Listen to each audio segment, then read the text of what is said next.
걸음 더 친절하게 김소연의 백브리핑 시작합니다. 첫째 브리핑, 국회의원 그 이상입니다. 마포구의 한 구의원이 밤늦게 파티룸에서 5명이 술 마시는 자리에 있다 적발됐다는 소식 어제 전해드렸는데요. 알고 보니 이 구의원, 국회의원들도 나가기 힘들다는 TV 예능까지 섭렵한 민주당 최우진 의원이었습니다. 그에 대해선 본인도 좀 으쓱했던 것 같은데요. 그 방송 예능 프로그램 나가게 됐는데 그래도 그 지역분들이나 지인분들이 되게 좋게 봐주셔서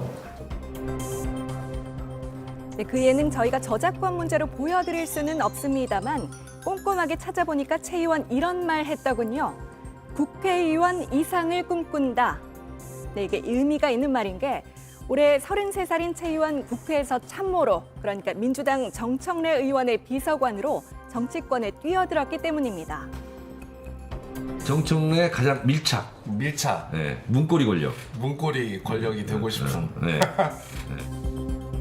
네, 문고리 권력이라, 그러니까 내가 국회의원 문고리로 시작했지만 언젠가 그걸 뛰어넘겠다. 이런 기염을 토한 거였네요. 그래서였을까요? 소셜미디어엔 지역 방역 활동에 나선 사진부터 바디 프로필까지 올리며 활발하게 소통해 왔는데요. 이번에 문제가 된 파티룸 모임도 그 소통의 일환이었을까요? 최 의원 어제 저희 JTBC 포함한 언론에 이렇게 설명했습니다.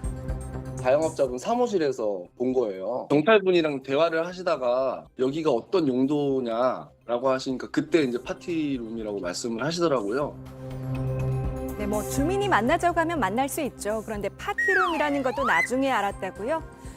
저희가 최 의원이 갔던 파티룸 내부가 어떻게 생겼는지 홈페이지를 좀 찾아봤는데요. 화려한 인테리어에 형형색색의 조명이 확 눈에 띄네요.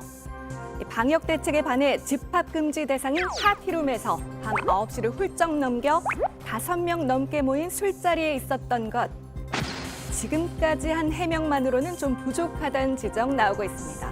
그래서 저희가 오늘도 연락해봤는데 연결은 안 되더라고요. 마포구청은 최 의원의 과태료 10만 원 부과를 검토하고 있고 야당은 사퇴까지 요구하고 있습니다. 이런 사실이 미주알 고주알 알려질 정도로 최 의원 구의회 의원답지 않게 전국적으로 언론을 타고 있는데요.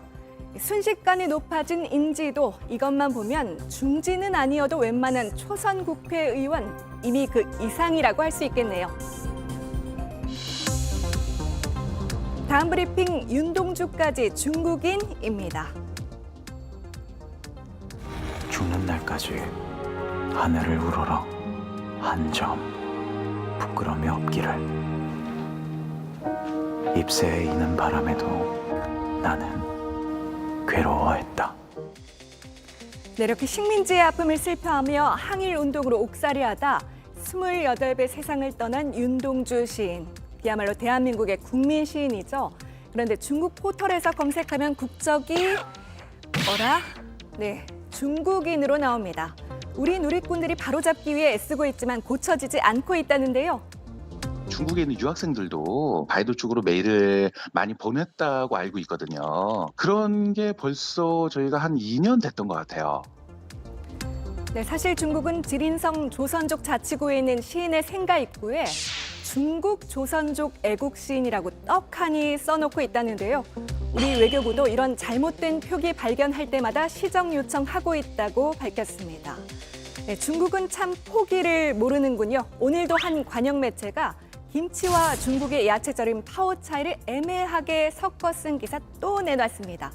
몇 번을 말해야 할까요? 두 가지는 다른 음식이라니까요.